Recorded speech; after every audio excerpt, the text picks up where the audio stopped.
अमरावती महानगरपालिकेची निवडणूक होऊन अनेक दिवस झालेले आहे। आता जर आपण पाहतो 6 तारखेला महापौर आणि उपमहापौर पदाची जी आहे ती निवडणूक होणार आहे। दुसरीकडे नावं जे आहेत ते उमेदवारांचे जाहीर झालेले आहेत। भाजपचा महापौर आणि युवा स्वाभिमान पार्टीचा उपमहापौर राहणार आहे। दुसरीकडे सभापतिपद कोणाला मिळणार आहे, स्थायी समिती सभापतिपद कोणाला मिळणार याबाबत अजूनही शासंका आहे। दुसरीकडे मात्र महानगरपालिकेमध्ये मात्र आता जय्यत तयारी या ठिकाणी सुरू झालेली आहे।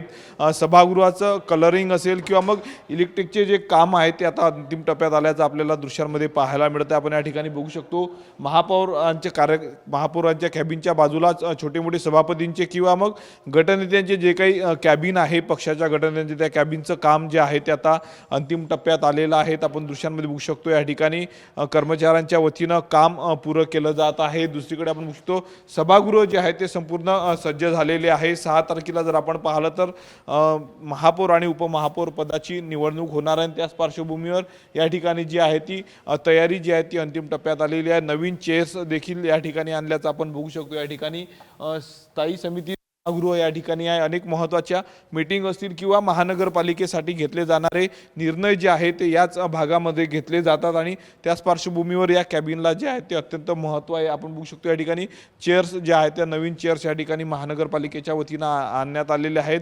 अनेक वर्षापासून जे आहे ती महानगरपालिकेची निवडणूक झाली नव्हती, त्यामुळं महापौर कोण होणार याकडे देखील सर्वांचं लक्ष लागलेलं होतं। त्यामुळे आता नावं जे आहेत ते जाहीर झालेली आहेत। फक्त आता औपचारिक घोषणा जी आहे ती 6 तारखेला होणार आहे। त्याच पार्श्वभूमीवर जर आपण पाहिलं तर तयारी जी आहे ती झालेली आहे।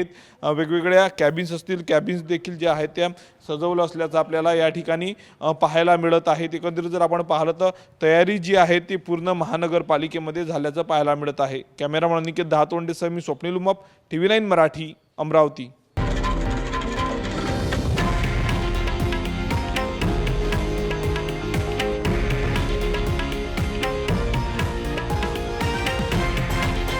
हे आहे देशातील नंबर 1 न्यूज नेटवर्क आणि आपण पाहत आहात TV9 मराठी, एकमेव।